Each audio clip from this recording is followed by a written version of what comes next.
welcome to another episode of Trailblazers Rising. I'm very excited and trying to contain myself today because I have my good friend who I've been stalking on the interwebs for what would you say, about a year now? I don't know. Time is not real. And it's Abigail Schippers. Everybody say, yeah, dude, this one's going to be, it's going to be all over the place. Buckle in, everybody. So Abigail, say hi to everyone. All right. Are you ready to dive into some crazy questions for all of us neurodivergent and neurospicy entrepreneurs? And we may even get into the difference between neurodivergent and neurospicy, which is simply we use neurospicy because it's a neurodivergent person having fun. That's how it's categorized in my brain. All right. I like it a lot. Abigail, when I first saw you on TikTok or Instagram, I don't remember which one it was, my spirit guides were very clear about you. And they said her. And I said, okay, this is what they do to me. They say them, right? So I scroll and my spirit guide's like, point and say them. And I go, okay, when? And they go, I'm not going to tell you that. And I say, okay, how? And they go, I'm not going to tell you that. I said, okay, cool. So just strap in, start talking to people. Excellent.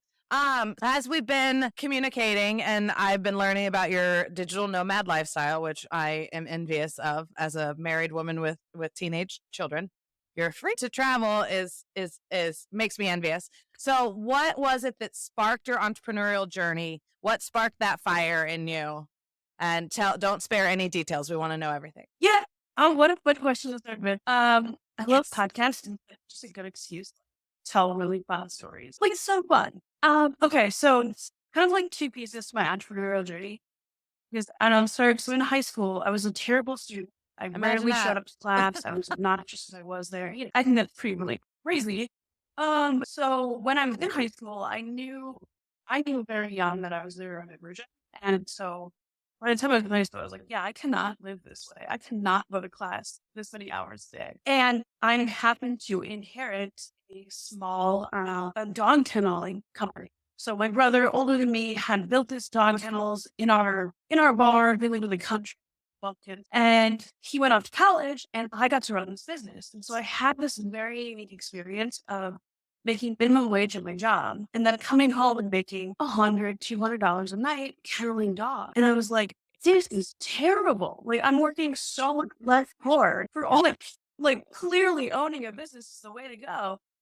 So I was broken from that point. Like, there was no way I was ever going to do that. I stand by that. I can make so much more money, so much more easily, and alignment with my truth from business owner. Anyways, so fast forward in my 20s, I've kind of dicked around with college a little bit. Got my associate's degree, did a job here, a job there. I kind of run around trying things and not loving anything. I ended up teaching yoga full time. Yeah. And I get to tell people how to fix their pose. Yeah. I get to inspiring. I get to be happy. I'm done. I'm scrolled. I'm teaching at the best studio literally rated #1. That, and I'm living the dream. How many people's dream is it to be a full-timer? Sorry. No money. And that didn't last very long because yoga teachers don't make any money. I was respected in my community. I'm using air quotes, and good at and recognized and good at what I did, whatever. And using your body, you can only walk around the classroom checking people's forms so much before people are like, this bitch isn't teaching me anything. She's not doing anything. I can just do this at home. Yeah. It's very physically intensive jobs. So it's it wasn't working that well. So what I did is I was just trying to earn extra money any way I could. So I offered to help with different jobs around the yoga studio. And that quickly led me into this digital marketing space. And turns out I had a knack for it. So then the owners of the studio tell their friend who owned an acupuncture clinic. And I said, enough, I'm over there and doing their digital marketing. And so I do this for maybe a year, where I have my hands in a bunch of local wellness businesses in their marketing, and I'm teaching yoga. But what happened was the wellness community in my city was so scared of marketing and had been so burnt so many times that people just not respecting their friend after understanding that it has to be different than target marketing. You can swear all you fucking want. Oh, sorry, can we swear? Okay, good. So I figured, but so I do this for a while, and I don't think anybody expected me to be as successful as I was because it's starting to get in the way of teaching. And then the owners were like, oh, we actually have a problem with this. What a nice way to say I got let go. Yeah. Oh, yeah. The actual reality of that was way, way more. Oh my God. But anyways, then I was like, oh, I guess I have a business that I didn't really mean to start. And now it has to support me. So I got serious about it and really like the fuel of this whole thing. Because during that season of life when I was teaching and doing this, I was like learning myself Yeah. how to do art at night. And I would frequently work until like midnight, just trying to figure shit out. Yeah, I was just fueled by like this fury that people in wellness, people that are trying to help people heal and be happy and whole and healthy, just get paid like shit. Absolute shit.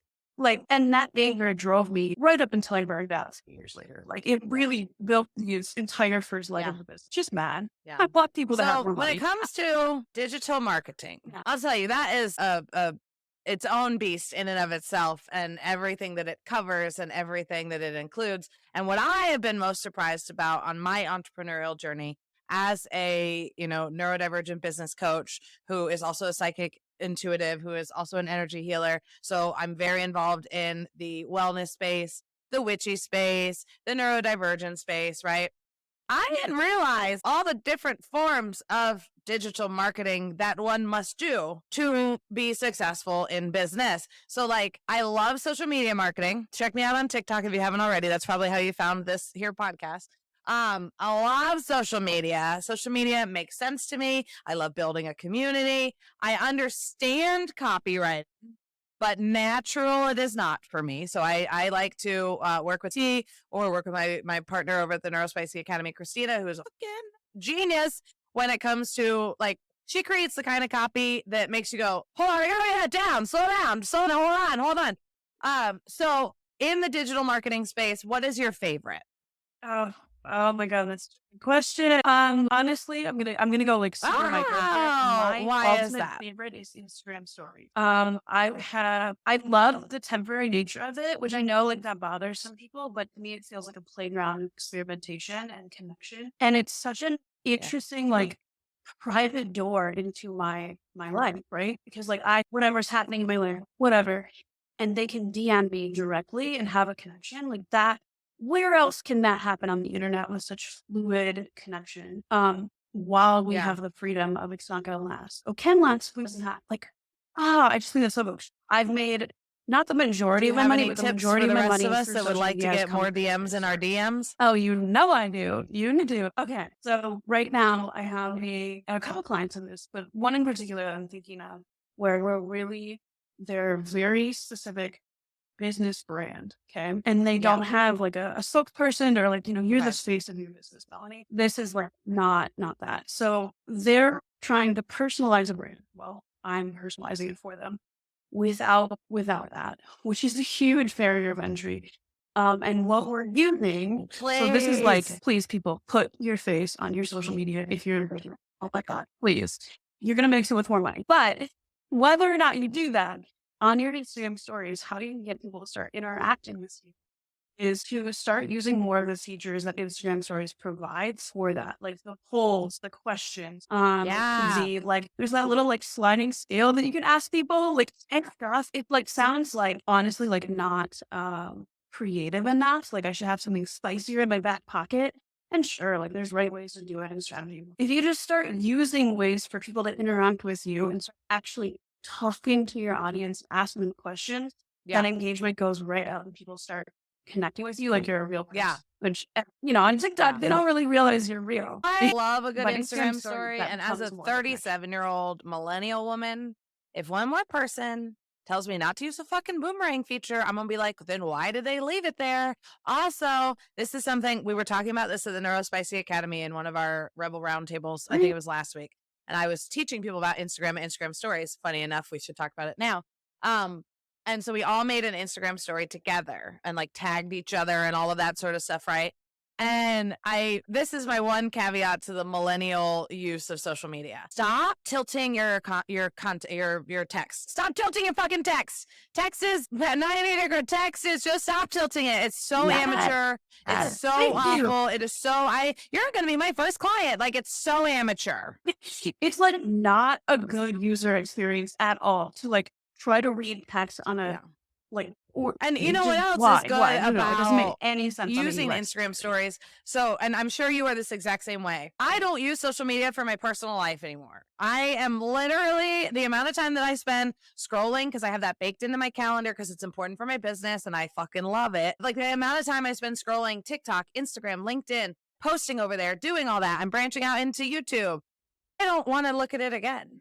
I don't care what anybody else is doing. If you're important in my life, call me up and tell me what's going on, or text me and tell me what's going on. I'm not going to find out from Instagram. I deleted Facebook from my phone a couple months ago when everything was happening with the whatchamacallit potential TikTok ban. I was like, fuck this. And I just don't like it over there. So now, of course, the barrier to entrance try and get back on Facebook. They're like, is this your account? I'm like, no. That I have like 4 Facebook accounts that I didn't even know about. Whoopsie daisy. So when you get to interact with people in your stories, because you do a great job of this, you do a fantastic job of like behind the scenes, inspirational, hilarious, engaging, and interactive. So it's really like they know they've already built that bond with you, and you guys maybe have not even had a conversation. I really talk. There's like a couple of things that like my mind is just like spinning, and I'm like, oh my God, they need to know this. Okay, so I'm just gonna rapid fire.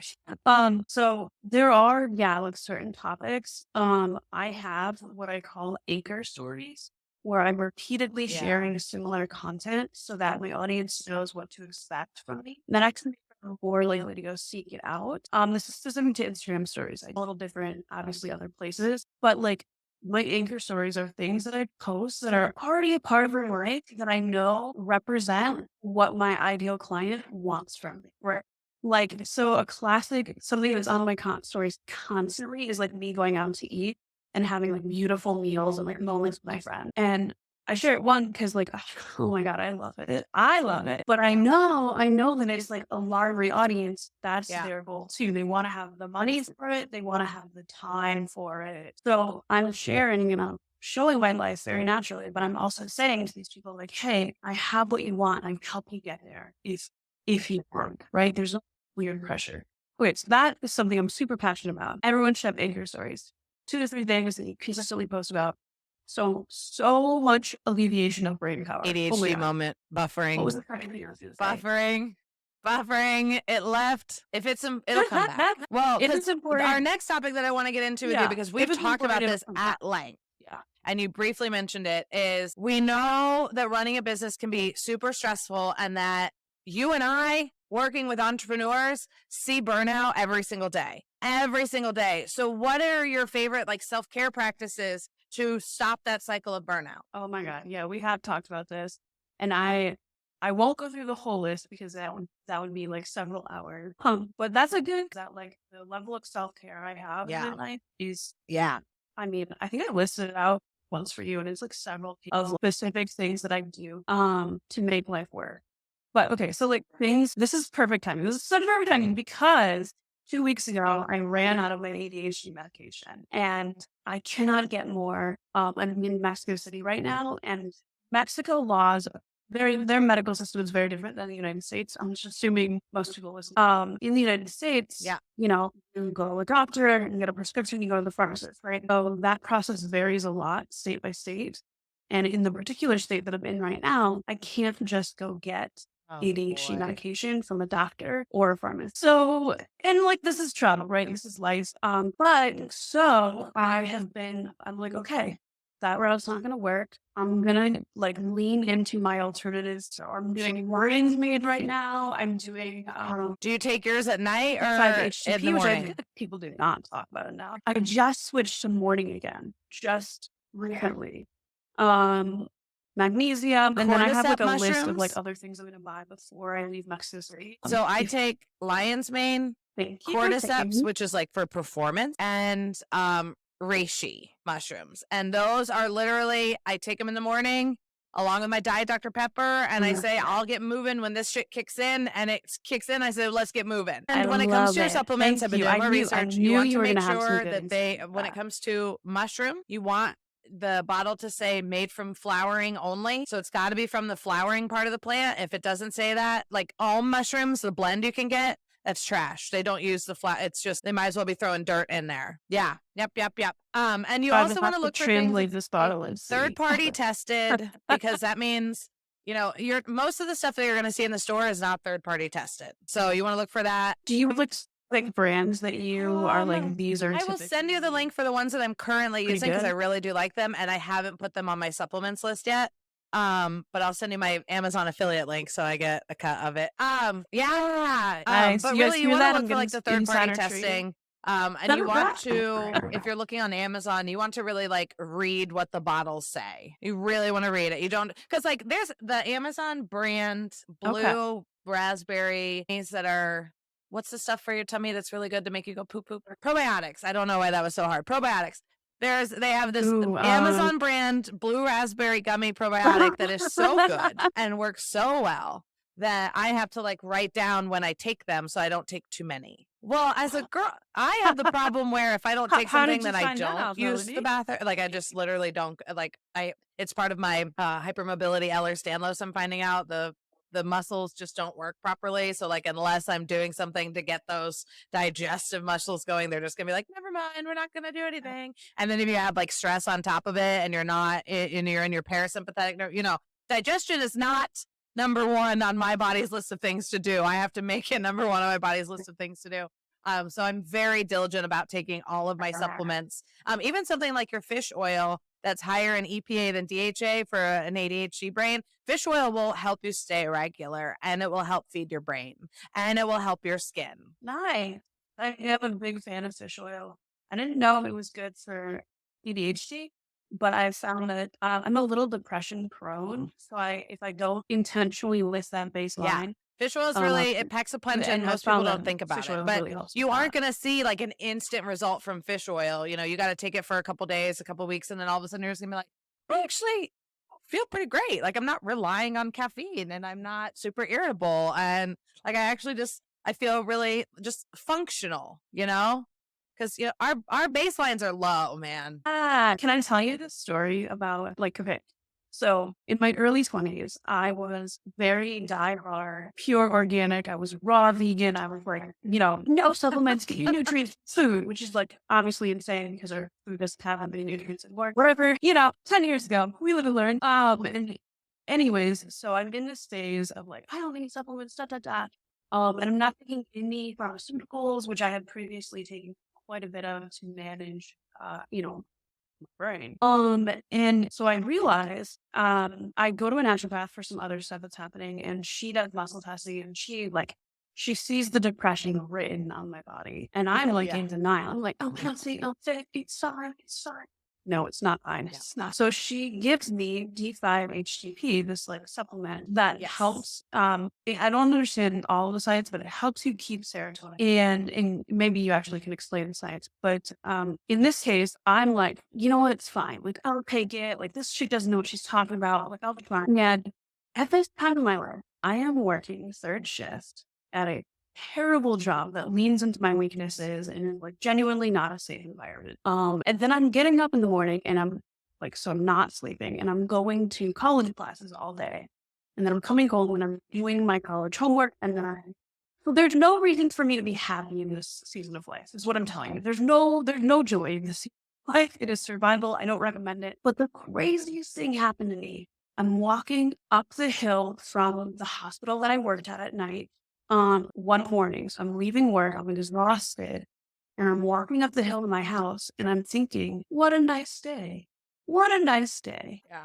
Never in my life had I thought that before. And it takes me a minute because I'm so tired, but I like clock what I'm thinking, and then I'm like, wait, what the hell? That's not how I think at all. And obviously, like now, that's a lot more how I think, but back then, ever. And I'm like, holy shit, this must work. And I've pretty much I like to recommend to all of my clients to learn what trips their happy hormones. So endorphins, serotonin, dopamine. It's a big one for me that people forget about, because if we're already dopamine deficient, right?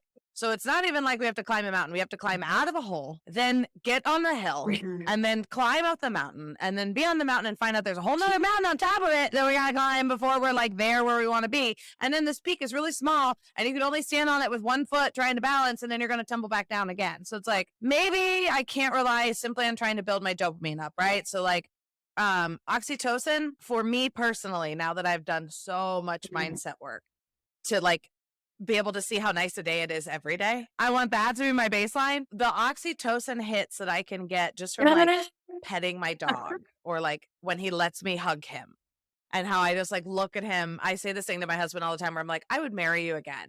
And he's like, well, lucky for you, you don't have to. And like, I look at my dog and the same thought comes across my brain. Like, I love you so much, I would marry you. If anybody ever needed me to let go of you, I would let go of you. I would never go anywhere where you couldn't go. Like, just, I could cry thinking about it. And I'm an Aquarius moon, so that says a lot.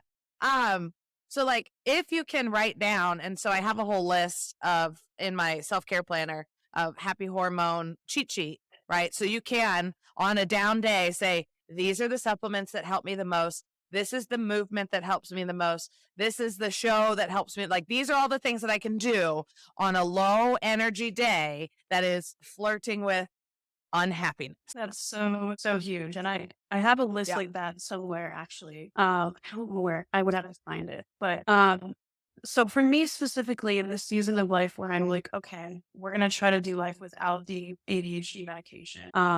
Obviously I'm very okay with supplementing, and like, yeah, I'm on board. I get that. The thing that surprised me this go around though is that suddenly working out and being super active is way more important than it was a month ago. Like, I'm in I do yoga every single day. I'm pretty good about walking because I don't live in the US. So it's easy for me. And now all of a sudden it's like, oh, if I don't lift weights every Do you know why weightlifting is so good for the ADHD brain? Oh, Acid. So you will get the most cognitive improvement from weightlifting if you weightlift for like 20-30 minutes, not longer than 30 minutes, because then our body is in fight or flight for too long, and body's like, oh God, saber-tooth tigers, we have to fight off the bear. Right? So it just stresses you out a little too much. So good news, you only have to lift weights for a little, and you can lift as heavy as you want. Our bodies like to lift heavy things and move them. I don't know what it is about ADHD, but get in there, do it. Don't worry about getting bulky. And then you go for, I have to spell it because my four-leggeds are home, a WALK for like 10-20 minutes, and you stretch for about 5-10 minutes. That way the lactic acid gets from the muscles, because lactic acid is the thing that makes you really sore. It's what like is hurting while you're lifting, right? So you got to stretch that all through your body, and then it'll get into your brain, and your cognitive function will improve so much for a very long amount. It's like extended release dopamine. Yeah, you got to do that. It's so cool. That's so cool. Yeah. Okay.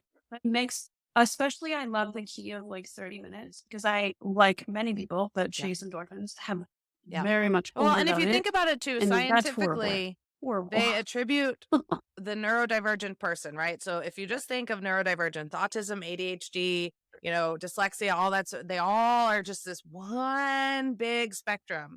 So the reason that our nervous system is so sensitive, why lights are so bright and sounds are so loud and all that, is because we were literally the ones that were like, I can go 3 days without eating while we go hunting.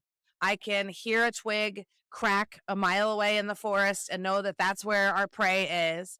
And like, we have the ability to hyperfocus so that nothing is going to bother us, right? So it's not an attention deficit. So we got too much and we don't know what's the most important. Yeah, super real. It's like, I do really believe that being neurodivergent is what has made me successful. Also, like, I actually like was crying this weekend because it's really been hitting me of like how hard I have worked most of my life to manage myself. Particularly like coming off the medicine and like seeing like how much harder life is without it. It's like, oh my God. And I did that for like 10-15 years. No, like, oh my God, no wonder I burned out. Like, I wasn't supported. You have some of the best sensory support that you've created all on your own, from what you need and tapping into that and doing your research. Like, remind everybody, I know you've told me before, how do you quote time for working with your clients? Like, don't you give yourself extra space? Oh my God, it's great. Listen. Yeah. Okay. So this is like, we're about to get real nerdy, real obsessive here. But I know that I'm going to mask when I'm coaching, right? Because I am showing up for that person 100%. I am spending a lot of energy being highly present. I'm spending a lot of energy giving them what they need, right? It's very shocking to do that. It's not masking in a negative way. However, I'm still in overdrive when I'm coaching. So I have to have at least 30 minutes between sessions in order to lay down and not want to eat or drink or shake my ass a little bit and whatever it takes, like come back down. That the other paid purpose is that I'm gonna say like 90% of my coaching is done in a 90-minute segment. So we take a break halfway through that. I don't expect their brain to work that well or my brain to work that well for 95. But we can get so much more done. So we take a 5-minute break. And my rule is all the clients are like really used to doing this. I'm like, I don't care what you do, but you're not allowed to work and you're not allowed to look at your screen. Like go your ass, go pee, go drink water, don't yell at your dog. I don't care. Just like get back into your body, basically. What else? There's so many things that I do to specifically manage that. But like the other sort of like flip side of this is that like I'm very intentional about how much I work. And right. So like this season of life, going off the ADHD medication, and I'm also healing some mold exposure, which is like this whole saga of my life, which is like honestly kind of boring to get into, but I just have less to give, right? And like who in the neurodivergent community hasn't had that experience where they're just like the comorbidity is like adding up. And I don't mean like just multiple things happening at once, right? So in next season, I'm not really making content. I'm making TikToks here and there, like when I like honestly like avoid other work. But for the most part, I'm like, cool, clients first. And like, of course, like connecting with prospects, things like that. And then if I have time, I will promote it. For me, that's like a really important burnout support.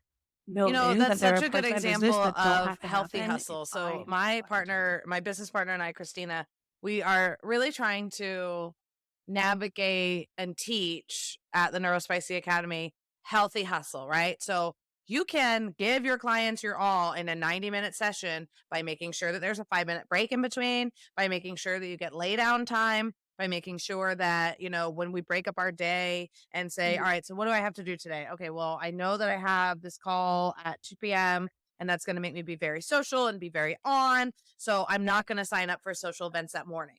Right? Like I'm not going to go live on TikTok and then have 3 client calls because no way. I can't do it. And this is coming from the girl. Listen.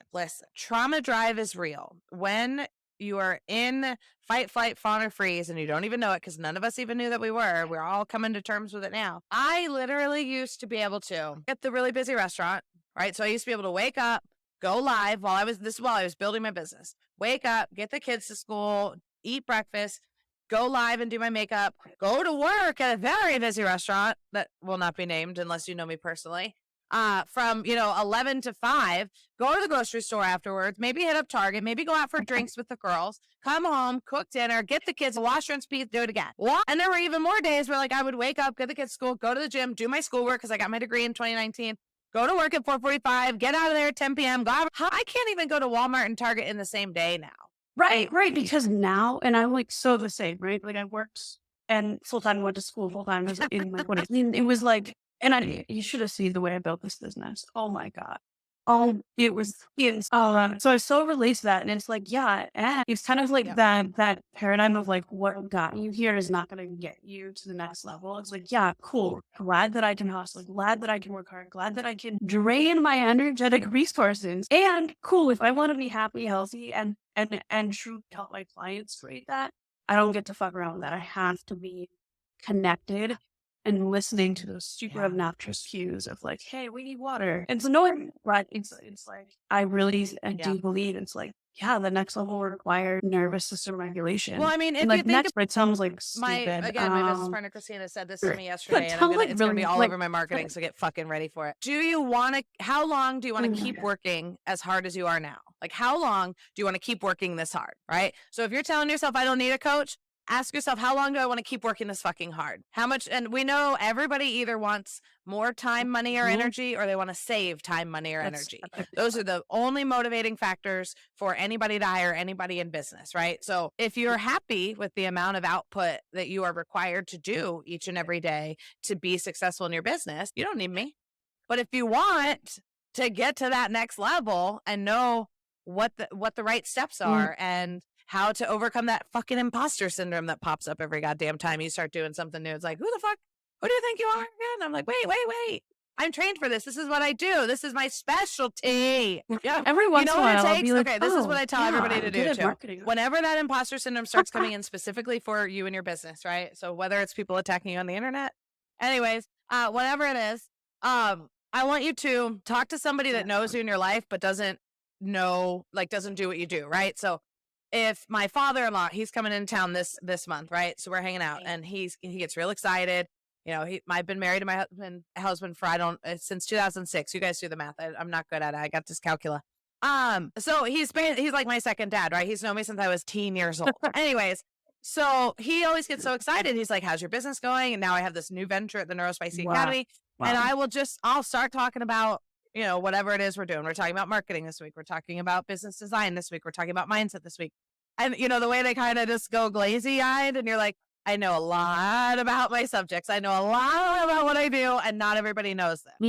Yeah, and it becomes so clear. Yeah, the moment you talk to somebody that's not in the world. So and what do knowing you do everything when it is comes like, to, because my style for networking is this. My spirit guides say that person, and I figure out how to reach out to them, and I try and not worry about how I'm perceived, because I figure it's all going to work out, and I just, you know, go with honesty, right? So what are your tips and tricks that have worked best for you when it comes to building that network, building that community?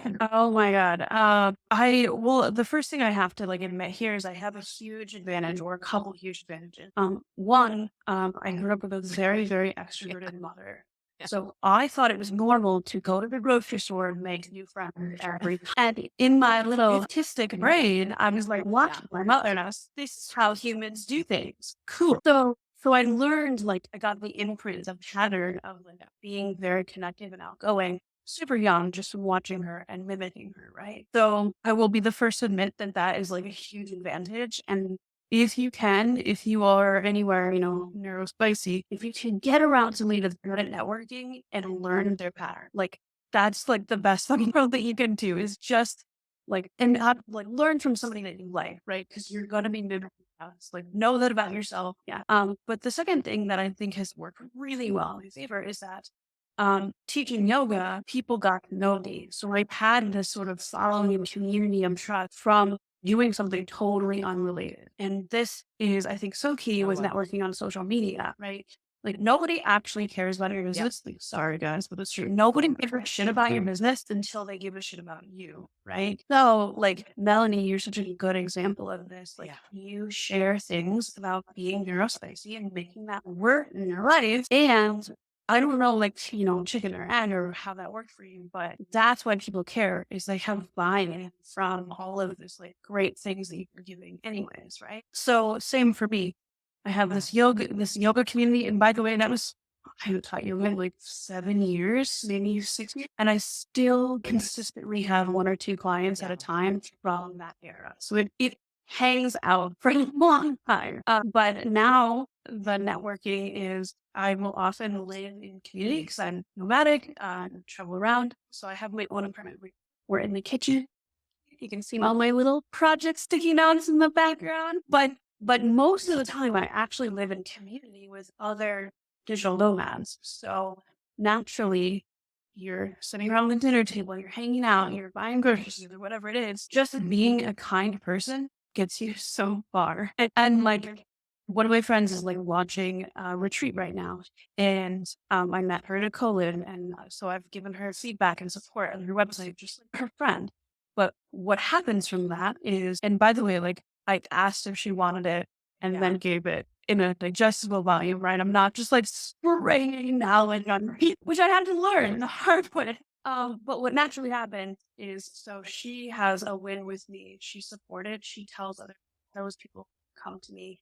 And I think, like, just being in that stance of like willing to be supportive and helpful, not in like giving you away free coaching all the time, whatever, but like, hey, if you change the spine, it's going to work better. Or like just those basic things like that, I think just goes so far. And as I'm saying this, like the thing that's like rolling around in my brain, like alarm, alarm, alarm. It's like so many women are so conditioned to work for free that like for me to say that, I'm like, oh, do not hear that I want you to work for free. Like that is not, so I'll say this like kind of counterbalance that. It's like, yes, in this era of my life, I have really good boundaries built and Yeah. maintained and are so clear that I can offer advice and people appreciate it and respect it. Now, the first couple years of my business, I couldn't do that. I didn't do any pick my brains. I didn't get coffee with people. I did not do it because I'm so fucking conditioned to work for free and to give things away, and that I didn't have this like energetic. There wasn't in my aura this sense of like expecting and receiving people's respect for my work, right? I had to build that internally and hold like higher boundaries until I had that. And now I can feel organically when it's time to like offer Yeah. support and You when know, I'm going to appreciate it and when it's especially like my going clients and bad. the academy students, but I say, don't speak up in rooms that are full of people that are committed to misunderstanding you. We do not have enough energy every day to be trying to convince people that don't want to be convinced that you know your shit or, you know, that you have value and you're going to find a lot of people when you turn into an entrepreneur and you start running your business or businesses. People that you thought really had your back don't have your fucking back now. You are not making them happy. You going off and being happy and successful. I have not stepped foot inside the restaurant that I quit in June of 2021 to go full time with my business. I have not stepped foot inside the restaurant. I showed up once a year and a half ago to bring my friend. At the time, she's no longer my friend. Something that she left at my house or whatever. It's probably a weed pen or some shit. I don't know. We'll just say phone charger to be safe. But I just took it to the patio and dropped it off on this little spot, like this little nook in the patio. I didn't go in the doors. I don't want to go there. None of those people are rooting for me. And if they are, then like, thank you. But they don't get behind the scenes. Nobody gets behind the scenes access. Like I don't have to explain myself to anybody, which also makes me think I want to know your opinion on when networking, right? When building your community, right? So we want to build followers and people that we can really positively impact. And then we want to build network with like mentors and people we can learn from. I want to be the big fish in the room 10% of the time. And then I want to be the small fish in the room 90% of the time because I want to learn and I want to grow. And because I have the PDA profile of autism along with my ADHD, I don't believe a lot of people. I don't deal well with hierarchies and like I will trust that you know what you mean if you sound like you know what you mean, but I'm not just going to look at somebody like I could meet Gary Vee and unless he really like positively impacted me right then and there, I wouldn't think that he's the end all be all. And I know he knows his shit, but it's like, you know, I want to be in a state of learning. So what do you think when it comes to being a big fish or a small fish? I think if you're a big fish in a small pond too often, you will slowly die. Like that sounds really dramatic, but that's what that experience was like for me. I was very much a like big fish in a small pond in my home city. And while I think that helped me launch my career because it was so easy to be semi well known and like easy to get that initial work, what I found was that I hit the ceiling of what I could do in that community and in that city really quickly. And that was so draining to fight against. And it was so draining to be the most successful person in every room I was in. Like, it's not cocky and at that all. sounds It's really something that we cocky. really, You know what? well, first and Fucking foremost, good at what you I can't do. raise your prices if you're around a bunch of people that can't afford it, right? So you have to, if you move in circles with people that are doing better than you, and they say, you know what, you really, you know, this happened to a client of mine. She went to a conference and she was real nervous about it. And she was like, oh my God, she wasn't speaking or anything, but she got invited to go to this conference. Got in for half price. And like the person running it or something was like, hey, I really want you to go. I think you'd benefit from it. So it worked out really, really well. But she was a little shaky in her prices and that sort of stuff, you know, a newer coach, that sort of thing. And talking to people that have bigger price points. And she actually got connected with somebody who was like, I'm going to hire you. And she was able to charge way more than she's ever charged before. And that person didn't fucking blink an eye. They didn't even blink an eye. You know, like, oh, I don't have a website. How much is it? It's $7,000 to work with me. And they're like, okay, cool. Here's my card. You know, like, be cool. Be cool. So, you know, you gotta run in bigger circles. You know, we want to find the balance. Like, I want to be hot shit, but I also want to go in rooms where I'm like, wow, that person is hot shit.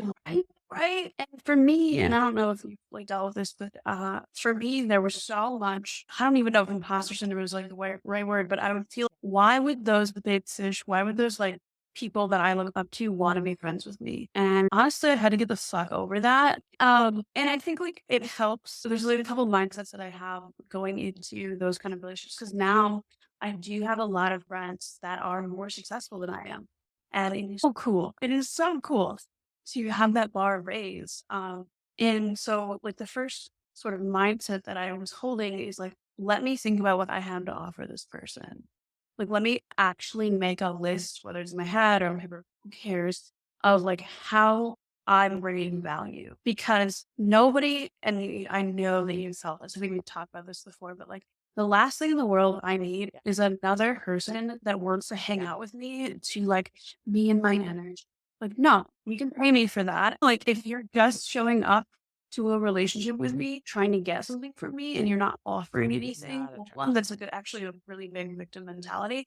But two, like that's not attractive to me. Like I don't know value add. I don't need the ego boost. There was a time in my life where, yeah, that is, but that's a lot of that. So being in this intentional space of like, I have things to offer and this could be what they are. Maybe not, but like this could be the value add. And then also just considering that that person is as human as you are. They have fears and insecurities. They sometimes can't sleep at night. They worry about how their body looks. Like we are all having this crippling human experience at the end of capitalism together. And even if they're doing it in a way that I perceive better than I, they're still having it.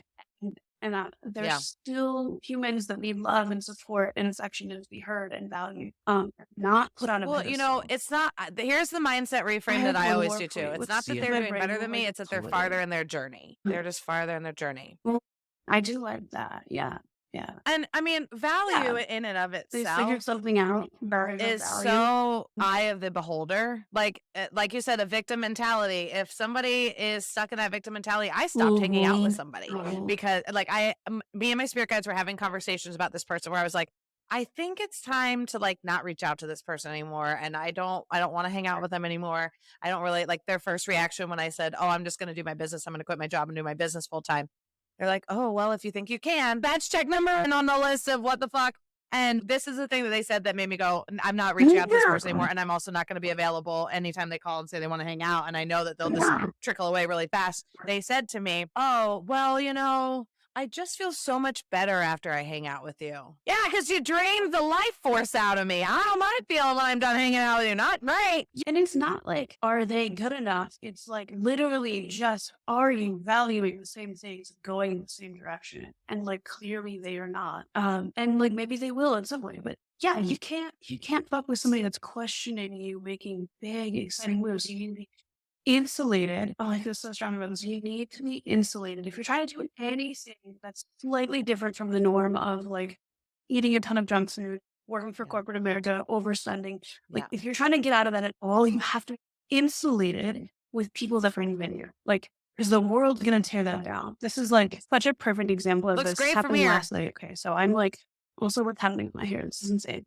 If you guys can see the video, it's like, but so I'm in the season of figuring out and working through some brain fog from mold exposure and I'm off my ADHD medicine. So I'm relearning how to work with myself again in this like new state. It just is what it is. And like I would say every couple months I have to adapt. But yesterday I had to process a bunch of big emotions and it's stalled me the fuck out. I was using all my tricks, like go for a walk, do this. No, I was just dysregulated. So I texted my best friend and I was like, dude, I'm dysregulated. I'm fine, but I'm just dysregulated. I'm going on this podcast tomorrow. I want to be my best self. nice. Will you say some nice things to me? What a good idea. It's fucking bad. And it's like, I almost cried, like asking, and then she texts back immediately. She's like, hey, I'm at dinner. But I wanted you to know that I saw this and on my way home, I'm going to send you some things. And then she did, 2 hours later, she sent me this sweetest voice message. And of course I cried again. And it was exactly where I needed to like be put back into my power again as a person. And I think like I really missed this early in my entrepreneur journey. And I think people do is like, my best friend, she's my person, my emergency contact. I spend the holidays with her. I will travel and have traveled across the world to be with her. This person, ride or die, I did not know her 3 years ago. I did not know her 3 years ago. And the people I was hanging out with 3 years ago had a very different mentality and were not ever going to be the people that were going to put me back in my power and hold me to the version of me that I want to be. Joanna, my chair just broke. Joanna absolutely does hold me like how. And I think it takes a lot of learning to understand how to cultivate that relationship. It did for me. I did not know how to do that. I have a couple of my But spirit now that I guides about have it, people, 'cause it's like the cheat as codes a of life. neurodivergent energy healer and energy reader, I can ignore people's red flags, right? Like I can choose not to see the red flags in people really, really well. Like it's a talent, really.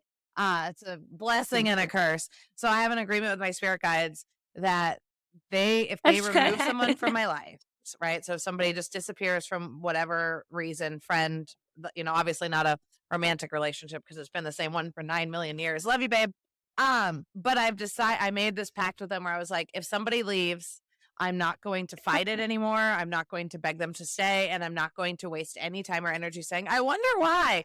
I said, I promise if you remove the people that are ill-fitting and, potentially toxic, I will thank you and I will trust that the reason they're removed will become clear eventually. Because if you think about it, like I've had a couple of really dramatic friend breakups over these past couple of years since, post-COVID, and thank God for it. But if I were to have known why they left right at that moment, it wouldn't have meant what it means like now, hindsight's 2020 and I'm regulated now and that sort of stuff, but I wouldn't have understood it and it would have just added to the misery of the breakup. Absolutely. We don't need, I personally love to know what's happening in everything. And that is actually overwhelming. Like, it's great when I can turn that on, but I have to be able to turn it off and be like, I'm going with the flow. Like, great example, next week, I'm moving to an island that I've never been to before with a language I don't know, with a culture I don't know. I don't have that planned out. And my little spicy brain wants to spend 20 hours researching and planning the most intricate thing ever. And that would, oh my God, take everything away from my business and way too many resources away from what I need to be doing, which is my business. And I need to be trusting that I'm smart. I know how to travel and I will figure it out in time. Right. I know Greek people. There's a relatively large Greek population here in Jacksonville, Florida.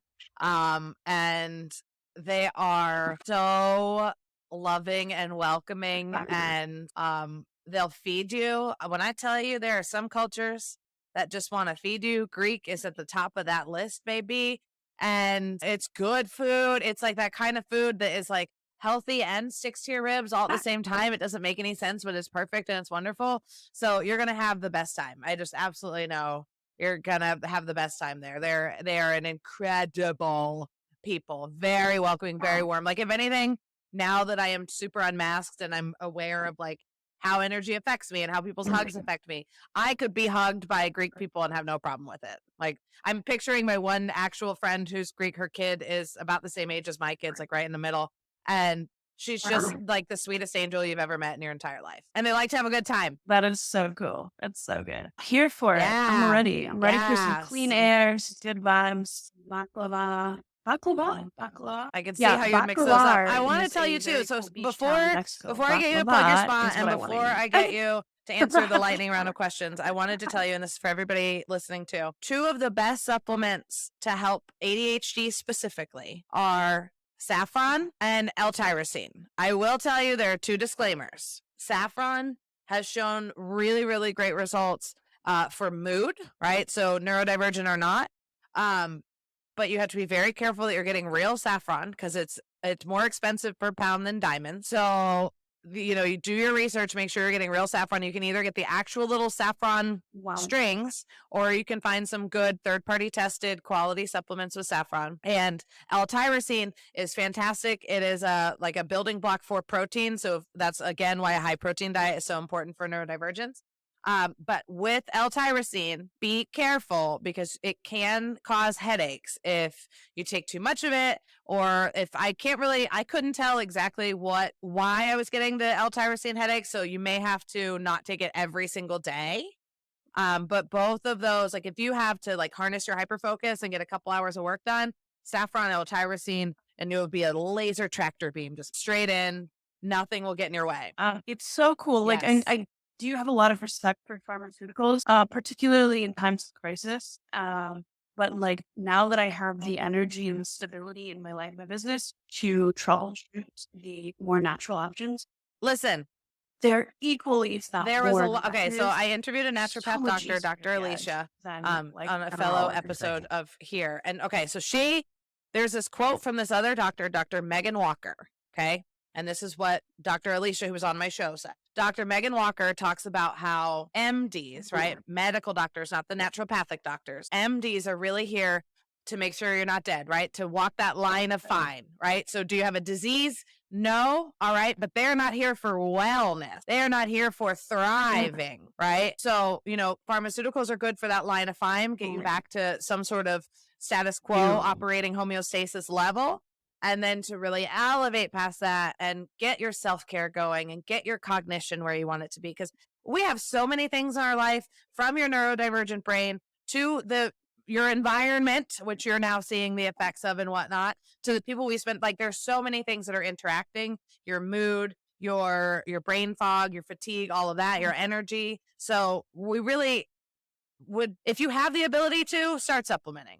Go to a doctor, get your blood panel done so you can really see where everything is, right? The Dutch test is very important for a neurodivergent person, because there are so many things that come into play. Like if you have MCAS, which like if is also a comorbidity with Ehlers-Danlos, hypermobile, and all this stuff, then you're naturally going to be more inflamed, and your body is releasing more histamine. So you have to get a certain kind of B vitamin. It's got to be methylated. It's got to be this. Like there's so much research you got to do that. Go to your regular doctor if you can. Hopefully you can, depending on what country you're listening from. Even here in the US, it's very difficult, especially if you have medical trauma. But do that part and then start supplementing. You got to do your research. You got to take care of yourself because there's nobody else on this planet that's supposed to take care of you. Yeah. And even if there is, right, like a romantic partner or a parent or something, like, is that actually the relationship you want to have with them? Do you want to need them? Hold on, that one because got me. You can't take care of Do yourself. you want that or do to you be want the to relationship? That Wow. I never thought about it like that. I have absolutely had to have that heart start with myself a couple times in my life. In particular, I'm lesbian. It just seems, it's so weird to me because to me that would be like me being like, I didn't realize I was short. Yeah, they're like, oh, finally you understand. We knew all along. Melanie, when I came out, literally no one was surprised. Everyone was like, yeah, we know. No, exactly. Patting you on the head. We know. I was coming up to them being like, I'm sure. But my last romantic relationship with a man, very generous man, very successful man, and he really wanted somebody that was going to complement his life and fit into his life. And it was a good life. And I realized after like a year or so doing that I needed him. I've been so accommodating that my income had dropped and I needed him. And I was like, and then of course he cheats. And I'm like, oh, well, you got yourself in an interesting little pickle, didn't you? And that was a very, like, for me, an maturing moment that I needed to be like, I actually don't care what gender I'm dating. I will not financially rely on them. And I will not give so much that I have to be in that reliance phase. I want to be. And like, sure, there's, you get it matched with a person. That's real. But like, I just had that moment of like, it's such a valuable lesson for building a team too. Never. You don't want to build a team that needs you, because then how the fuck do you go on vacation? How do you sell the business? What are we talking about here? You can't be indisposable. Like, it's your idea. You're the magic behind all of it, but teach everybody else how to tap into their magic and their abilities and what they're really great at, right? Like, you and I are both of the mindset, and I know this, that stop trying to get good or get better at what you're not naturally good at, and then just hone in and as much as you can what you are naturally good at, right? And so you should be doing that with your team, and you should be doing that with everybody in your life, right? I don't push my teenage kids to be something that they're not. I talk to my 14-year-old all the time, and he's like, So they put me in this class, but it's college prep, and I don't even think I'm really like going to go to college right away. And I was like, yeah, let's get you out of that class. That's a waste of your fucking time.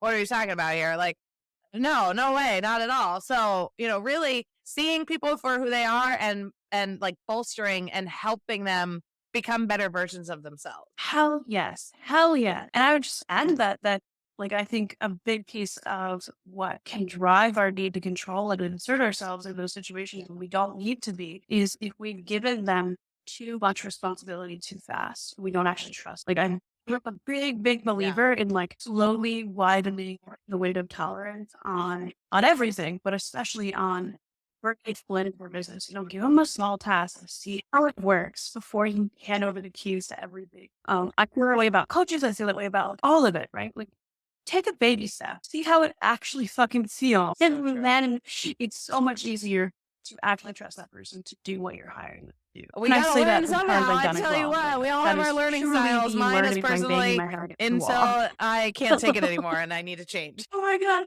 But that's also like, I think one of the things that makes you so special and so you and so able to be successful is that you are willing to hit the breaking point and actually change. I mean, I quit drinking back in November and not working. if you have the mindset of everything in my life served me up until the point that it no longer served me, right? So alcohol for me served me for a period of time. And then I realized it wasn't serving me anymore. I'm not the kind of girl that can just have a couple glasses of wine. I want to go hard, right? And I'm also, as an entrepreneur, I like waking up at 5 or 6 o'clock in the morning, sometimes earlier, depending on what my projects are at the time, because I like that quiet time and I like that my brain turns right on when I wake up in the morning, right? So I have 2 sons, a stepson, 2 male dogs, and my husband. My stepson does not live here. It's all of these men. And my husband and my youngest take an hour to wake up in the morning if they had their way, even less than or longer than that if they had their fucking way. I don't talk to them yet. They'll tell you when they're ready to be talkable. But my 14-year-old and I, once our eyes are open, let's go. Like let's go, right?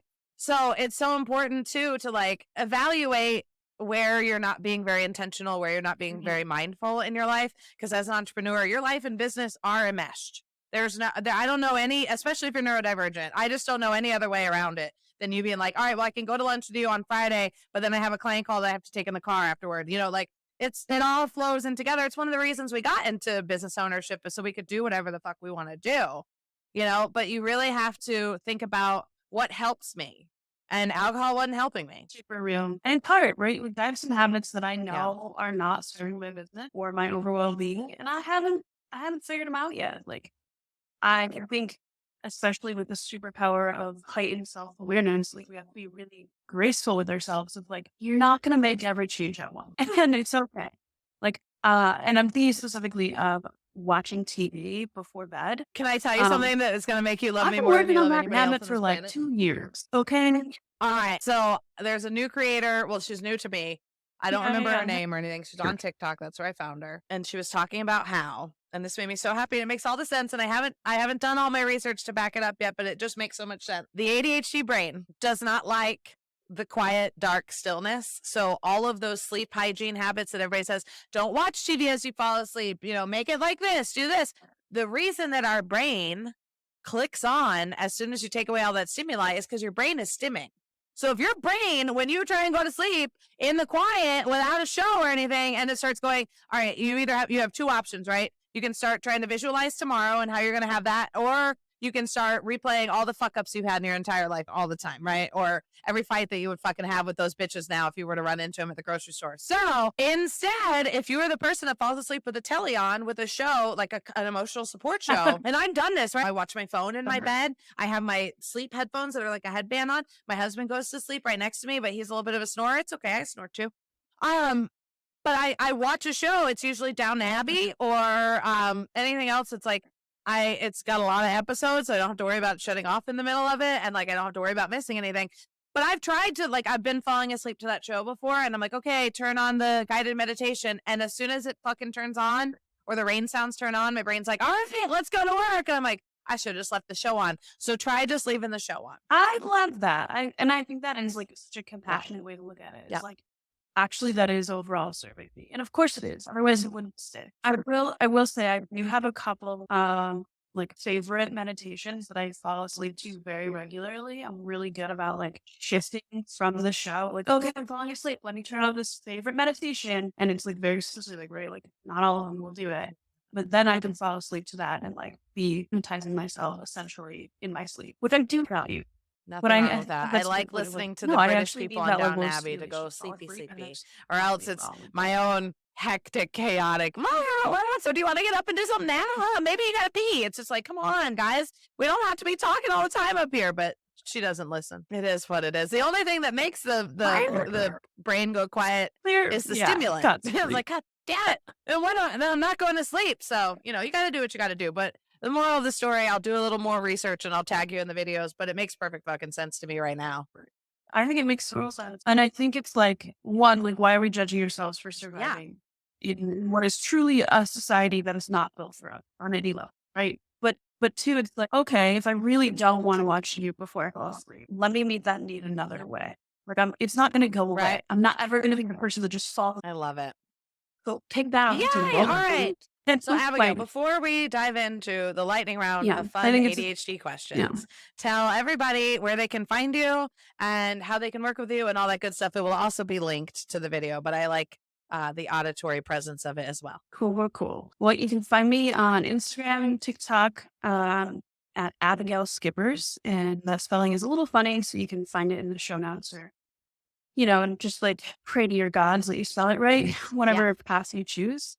And then if it's meant to be, we'll find each other. And so the thing that I want to offer up to your audience is if they're resonating with me and if they're saying like, oh, I want to have that flow and support my business. I want to know what I need to do to grow my business, but also how to like, actually honor the rest that I need and all of that flow. If you want the framework without being forced and be stuck inside of it, you're the person that I want to work with. And so the thing I coach on social media, on copywriting, on content creation, on creating good offers that will sell themselves. Please, dear God, more people need this. But the way that the thing that I do that is my like special skill that I'm best at, in my opinion, frankly, and what people tell me, is that I help you take content that's not converting. Maybe it gets you good followers, but it's not converting to clients. And you don't know why everyone's going to the site and not actually clicking the button. Or they go to your profile, but they're not actually clicking the links to find you. Whatever it is, I find where people are getting stuck in your path to working with you and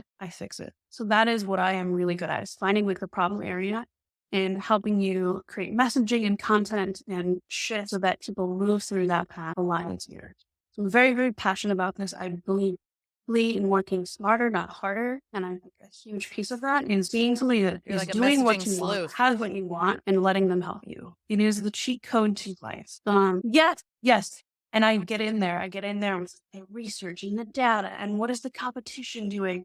And like, what does your soul come alive for? And how are we gonna like create this big like mixture of all of those things coming together? I'm super fucking passionate about it. I just love it. I wish you guys could see my smile right now because it just makes me happy thinking about it. But anyways, I have a variety of ways that you can do that with me. If you're well established and have the whole process for you and hand deliver it in a beautiful little bow, which is so satisfying.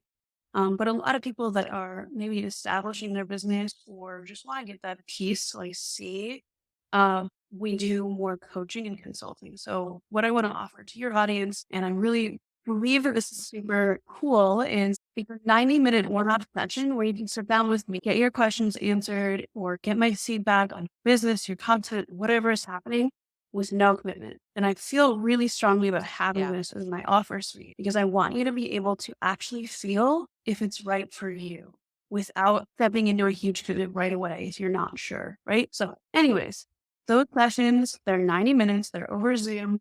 You leave with a clear to-do list that is actually doable for you in your current season of life and clear direction. Those sessions, Run, don't I'm going walk. to offer your audience 10% off, which I have never done. Love it. And of course, it's Melanie 10 because, why not? How fun. So these sessions are priced in a way that work really well for most of my audience, but I do believe that offering a little financial incentive once in a while makes it easier for people that feel stuck to take action. Yeah. So if you're stuck, and you're feeling like there's too many options, there's the one on sale. Try it, see if it resonates. So we'll put the links below for all of that stuff if you want to get into it. But the code is Melanie10. And if it resonates, if it doesn't, You're don't such an angel. do Yay! it. All right. Are you ready for the lightning round of questions? Feels right for you. All right, these Sure. are fun and easy. We're not going to overthink them, right? Just of consciousness. First Hi, and foremost, Abigail, thank what's you. your favorite social media platform? Number 2, what's the most recent rabbit hole you've gone down? TikTok, easy. Oh my god. I don't know if this is the most recent, but the most pronounced is I just got on Crete TikTok, the Greek island I'm going to, and I just went deep in like all of the You know, people's, like, all there the are cute little, like, playlists travel on bloggers, like, posting YouTube their Music, which stuff, is like, one I deep listen down to, that and then rabbit I'm hole. sure on Spotify. Anyways, I love you, Spotify. I love it. The Santorini playlists, those are going to be real fun and up your alley. Because did you ever notice how similar the Greek island music can be to like the Caribbean islands music? Like they both use that metal drum that's like, that sounds like Little Mermaid. Yeah. So right up your alley. That'll get you in the mindset of it. Okay. What is your I can't wait to see the pictures of you over there and all of your content from being over there. I'm gonna live vicariously this summer.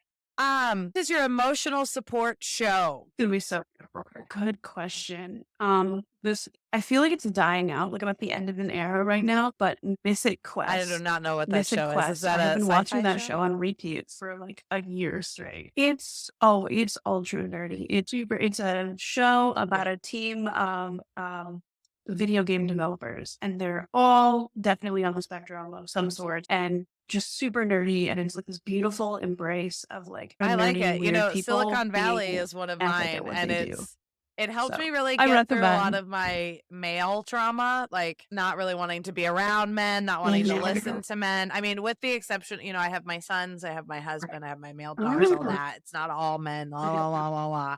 Don't come at me in the comments, but like it really helped me like appreciate the male perspective a little bit more. Plus, everybody on that show is neurodivergently coded, so it's like it's a safe space. They're driven and they're entrepreneurs, and they're what I really like about Silicon Valley is there is like a crisis in every episode with a unforeseen solution. So it's like it's a good reminder for us manifestors that like shit can look like it's on fire, but the firemen are on their way. You don't have to know that the solution's on the way. Like you don't have to see it happening. It's on its way. You don't have to freak the fuck out. It's so good. You're gonna love it. Okay. I love that. This one's a funny one. It's a two-parter. Have you consumed water today, and do you want to share with us your emotional support cup?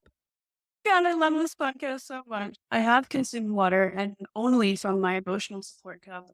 This is a glass water bottle from sort of like the Mexico City version of Starbucks, and I immediately was so happy because it's glass and therefore it's the right texture for me to hold. Well, we love that. The too. sound of Yes, someone I crushing have, a water and bottle specifically from ignites so much rage inside of me. It should be illegal to be able to crush those. It's the worst sound in the world. They're so wasteful. Okay, last question. Last question before the whole world falls out. Wow. What is your current dopamine snack or meal? Oh, okay. So my go-to, I lean really heavy into a protein diet. It makes me so much happier. Like stupidly, I don't know why it works so well.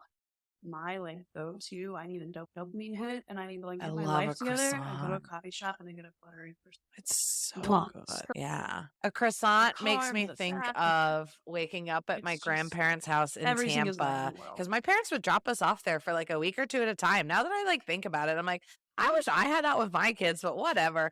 And you just wake up, you'd swim all day. My grandpa, he was a retired Air Force. He started the Air Force out of the Army Air Corps and was in World War II, all sorts. He's a really cool guy. But he would go to McDonald's every morning at like 6 a.m. because, once in the military, always in the military, and bring home all the McDonald's breakfast. So that was aces. And then Mimi, my grandma, always made sure we had like the containers of fresh croissants from Publix. If anybody knows Publix, it's the best grocery store in the history of the world, and I will pay the premium for Publix. But to always have croissants, and you just put it on a paper towel and you throw it in the microwave for 10 seconds. And we wondered why everybody gained 15 pounds every summer. It's like, what are we talking about? Huh? What? Yeah, it's definitely not It's instant release dopamine. That's what I like diet about it. friendly option, but man, does Hell it yeah. make the dopamine just go crazy. And I actually like, I don't know how true this is, but I like to tell myself that because it's so high fat, it's giving me less of a glucose spike. And The power of the I think, mind is incredible. even And if there are that's studies just that have me shown lying to people myself, that just I still thought feel about better working out about their it. Like, arms versus people for that sure. actually worked out their arms. The people that just thought about working out their arms saw a 15% improvement in their muscle strength and the way it looked. So don't doubt your brain's ability to do incredibly positive things for your body. It really is. It really is. And with that, sweet angel friend, I'm going to thank I you for love being that. Brain is on, so powerful. and thank you So everyone cool. for listening. And I love you all so much, equally and for different reasons. Thank you so much for having me. It was honestly Yeah. a joy to talk to you anytime, No, but thank you. especially Okay, we bye. get to nerd out and other people are going to listen to us nerd out. I love it. I love it. Thanks for having me.